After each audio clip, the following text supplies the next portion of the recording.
I'm Natasha Moore, and I'm thinking out loud here. So, the last few days, I've been reading a bit about lament. Lament is, among other things, a traditional religious practice. There's loads of it in the Bible, for example. But lament isn't something that many of us are fluent in, whether we're religious or not. Lament is all about the gap between hope, how we think things are meant to be up here, and reality down here. Big gap. And we have different strategies for dealing with it.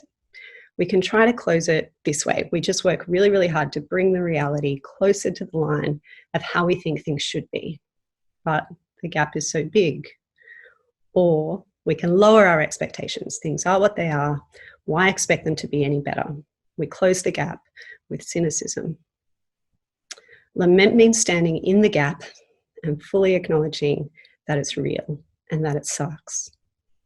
If there's a version of this happening right now, I think it might be journalists and maybe especially photojournalists who are doing it well for us, showing us the mass graves, the overloaded emergency departments around the world, the funerals with no touching, almost no mourners, just pointing to the gap between the hope and the reality and saying, see, this is not okay.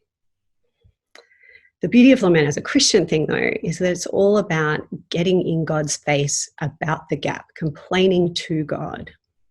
If God is real, he both affirms the hope line that things aren't meant to be like this, and he can make good our efforts to change the reality line.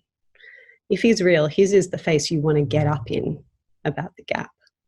Lament is a crucial part of love in the time of coronavirus.